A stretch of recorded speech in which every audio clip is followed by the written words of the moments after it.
Hello, I'm Emanuel Cleaver, and I serve the people of the 5th Congressional District of Missouri, home of the Kansas City Chiefs, and right smack dab in the heartland of America.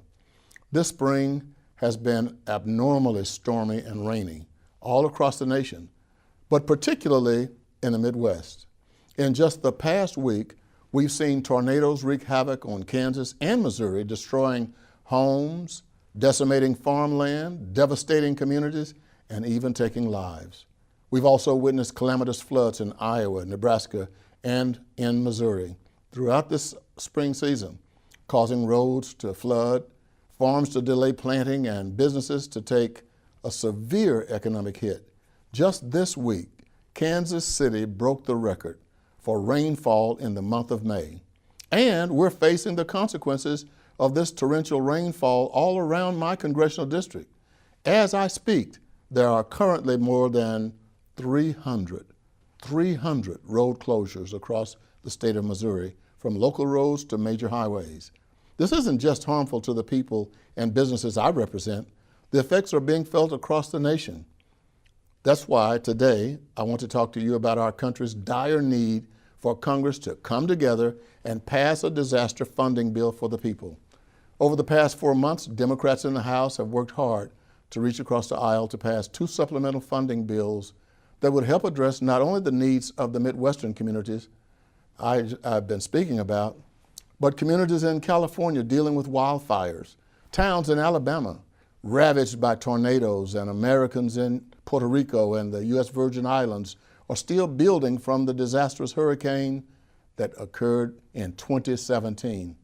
Last week, our colleagues in the Senate were able to reach an agreement with 85 senators, almost unheard of in terms of bipartisanship in these tribalistic times, voting to support the $19 billion deal that would bring relief to American communities from sea to shining sea. But unfortunately, a select few of our Republican colleagues in the House have decided to put politics over needs of the American people, choosing to object and obstruct the disaster bill while we are back home serving our constituents in the district. These individuals understand that they are a small minority of the House of Representatives and that they are simply delaying the inevitable. That's why I find it unfathomable and unconscionable that they have chosen this moment to try to score putrid political points when Americans all over this country are pleading for our help. And I find myself questioning how we as a nation have found ourselves in this position. It is exactly moments like these when disaster strikes that Americans have historically put partisanship aside and worked together for the betterment of the country. Have we really reached the point where members of the People's House are going to deny traumatized communities the assistance they so desperately need just so they can go back home and say they stuck it to the opposition party? Is that really what this body has come to? That is the exact opposite of why we were sent to Congress, and an untenable way to govern any nation, let alone the most powerful nation in the history of the world. We can disagree on policy. In fact, it's healthy to disagree and debate. However, when it comes to aiding communities raised by raging storms or American families facing tragedy, we must come together for the sake of the people, the American people.